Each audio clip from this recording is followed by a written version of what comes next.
नमस्कार दोस्तों, हर हर महादेव। कैसे हो आप सभी? आशा करती हूँ सभी अच्छे होंगे, खुश होंगे और स्वस्थ होंगे। आज की वीडियो में मैं आपको जानकारी देने वाली हूँ माँ के भोग के बारे में। माता को भोग कैसे लगाया जाए। अधिकतर बच्चे मुझे कमेंट में पूछ रहे हैं, दीदी माता को भोग किस प्रकार से दिया जाता है, माँ का प्रिय भोग क्या है, माता क्या हमारा भोग स्वीकार करती है, कैसे जाने माँ हमारा भोग स्वीकार कर रही है या नहीं कर रही है, क्या माता हमारे पास में बैठी है। तो इसी के बारे में आज मैं आपको जानकारी देने वाली हूं। तो वीडियो को अंत तक पूरा देखें, स्किप बिल्कुल भी ना करें। साथ ही चैनल पर अगर पहली बार आए हो तो चैनल को सब्सक्राइब करके जरूर जाइएगा। और वीडियो अच्छा लगे तो अंत में वीडियो को लाइक भी कर देना, आगे शेयर भी कर देना, ताकि और भी माँ के साधकों के पास में ये वीडियो पहुंच सके। तो बिना देरी किए हुए शुरू करती हूँ वीडियो।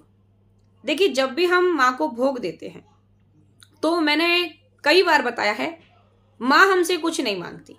माँ हमसे कुछ नहीं मांगती, वो सिर्फ और सिर्फ हमसे हमारे भाव मांगती है। वो हमारे भाव की भूखी है, वो हमारी श्रद्धा की भूखी है, वो हमारे प्रार्थना की भूखी है, और किसी की भूखी नहीं है। क्या हम ये जो भोग प्रसाद माँ वो रख रहे हैं, क्या माँ खा जाती है? माँ इसकी खुशबू मात्र से प्रसन्न हो जाती है। लेकिन वो प्रसन्नता कब होती है माँ को? जब वो आप भोग उनको खुशी से दे रहे हैं, श्रद्धा से दे रहे हैं, पूरे भक्ति भाव से दे रहे हैं, तब माता रानी इस भोग को प्राप्त करके खुश होती है। तो माता रानी को जो हम भोग देते हैं, तो उस भोग के लिए माँ प्रसन्न नहीं है हमसे। उस भोग को प्राप्त करने के लिए हमारे साथ नहीं चल रही है। माँ किस लिए चल रही है हमारे साथ? वो हमारे भाव को देख करके चल रही है। हमारे साथ माँ प्रसन्नता में क्यों चलती है? वो हमारे भाव को जानकर। अगर हम श्रद्धा से माँ को चला रहे हैं तो वो भाव से हमारे साथ चलती भी है। अब भोग का क्या है? आप माता को जो भी भोग देंगे वो स्वीकार करेगी, मना नहीं करेगी माँ। लहसुन प्याज ना डला हुआ हो, उसके अलावा आप जो भी माँ को भोग देंगे वो खुशी से खाएगी। लहसुन प्याज में एक महक होती है, और महक वाला भोजन कोई भी देवी देवता स्वीकार नहीं करते। तो जिस भी चीज में लहसुन प्याज डला है वो नहीं आप माँ को दे सकते हैं। माँ आपके घर में अगर सूखी रोटी बनी है ना, वो भी माँ को आप दे देंगे, वो चाव से खाएगी, क्योंकि उसमें आपका भाव अर्पित है। उसमें मक्खन मलाई नहीं है, लेकिन आपके भाव की मलाई है। मक्खन आपके भाव का है, तो वो प्रसन्न होकर के खाएगी, खुश होकर के आगे बढ़ेगी। आप जिस बोथाली में भोजन खा रहे हैं ना, उसी में हाथ जोड़ करके प्रणाम करके बोलेंगे, माँ आइए भोजन स्वीकार करें, तो माँ इतनी ममता मैया माँ है, वो उसमें भी आकर खाने लगेगी, क्योंकि वो माँ है। अब माँ का प्रिय भोग है पान, मीठा पान, सफेद पेड़ा। माँ को सफेद पेड़ा और मीठा पान का बीड़ा बहुत पसंद है, बहुत प्रिय है। अगर आपके पास में ये अवेलेबल नहीं है तो जरूरी भी नहीं है, नहीं माँ मांग रही है, जो आपके पास में है, सूखी रोटी, चीनी से रोटी, गुड़ से रोटी, या सूखी बासी रोटी भी है ना, वो भी आप खिलाइए, माँ खाएगी, क्योंकि उसमें आपका भाव मिला हुआ है, आपकी भक्ति मिली हुई है, तो माता रानी उसको स्वीकार करेगी। दूसरा, माँ को आप अनार, माँ को चढ़ने वाला ये सबसे पहला फल है जो माँ को चढ़ता है, अनार। माँ को आप अनार का फल चढ़ाएंगे, माँ लेगी, स्वीकार करेगी। नारियल, जटा वाला नारियल आप माँ को चढ़ाएं, माँ उसको भी स्वीकार करेगी और चाव से खाएगी। आप माता को भोग दे रहे हैं लौंग, बताशा, इलायची। ये माँ को हम जब कपूर पर भोग देते हैं, कई बार लौंग उचटकर हमारी दूर गिर जाती है, तो लोग बोलते हैं कि ये क्या हुआ।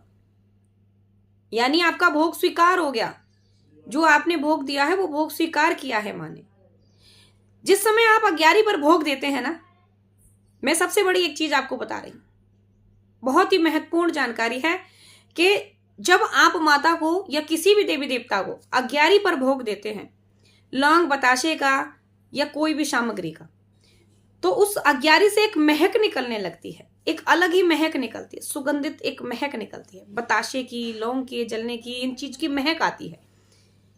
हमेशा नहीं आती है, हर किसी के में भी नहीं आएगी ये।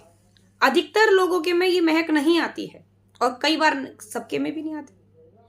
ये जो बाबा हम भोग देते हैं तो उसके जलने की एक खुशबू अलग ही आती है।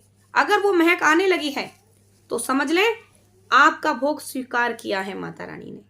सबसे आसान तरीका है, जो लौंग बताशे का आप भोग देते हैं अग्यारी पर, अगर उसकी महक सुगंधित आने लगे तो ये भोग स्वीकार कर रही है माता रानी, भोग स्वीकार हुआ है आपका। इसमें माँ के भाव जागृत हुए हैं और जोत जो आपने जलाई है वहां पर फूल बन गया है, माता विराजमान है वहां पर। सब लोग पूछते हैं कि क्या हम पूजा करते, माँ हमारी पूजा स्वीकार कर रही है।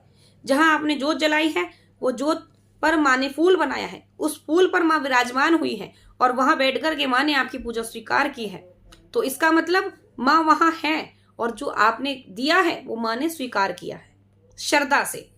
कभी भी माता को दुखी होकर के मत चढ़ाइए। और दूसरी चीज, कर्ज लेकर के कभी माँ को भोग मत चढ़ाना, माँ कभी स्वीकार नहीं करेगी, क्योंकि माँ नहीं चाहेगी कि आप कर्ज लेकर के उनको कुछ खिलाएं।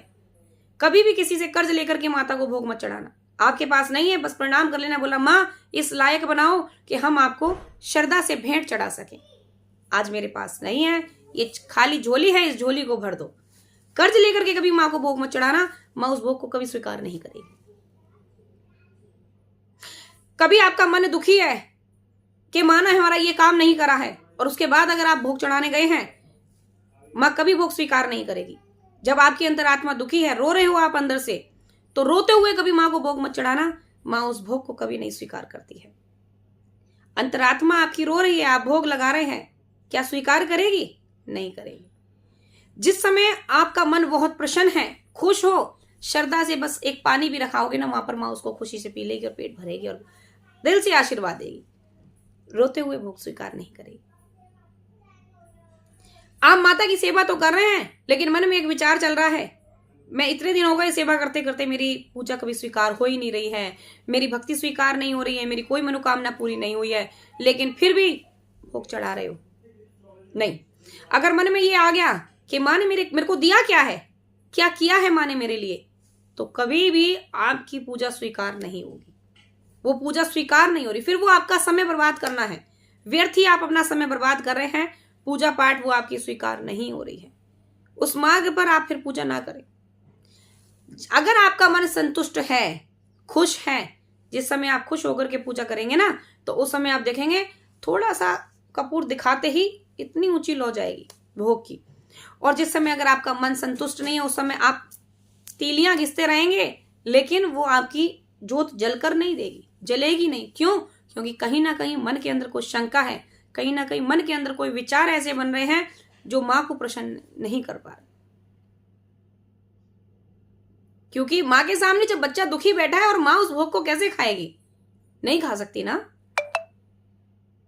तो कभी भी जब भी माँ को भोग दे, श्रद्धा से दे, भक्ति से दे, बासी रोटी दे, चीनी से रोटी दे, गुड़ से रोटी दे, खाली पानी से रोटी दे दे, वो भी स्वीकार करेगी। अपनी थाली में ही आह्वान कर दे, माँ वहां पे भी खा लेगी, लेकिन वो अपने भाव से और श्रद्धा से, तभी माँ स्वीकार करेगी, तब तक नहीं। ठीक है, तो उम्मीद करती हूं आज की वीडियो से आपको कोई ना कोई और अलग से एक जानकारी प्राप्त हुई होगी। तो मिलती हूं आपसे नेक्स्ट वीडियो में ऐसी ही और अधिक जानकारी के साथ। तब तक के लिए सभी को जय माई की, हर हर महादेव।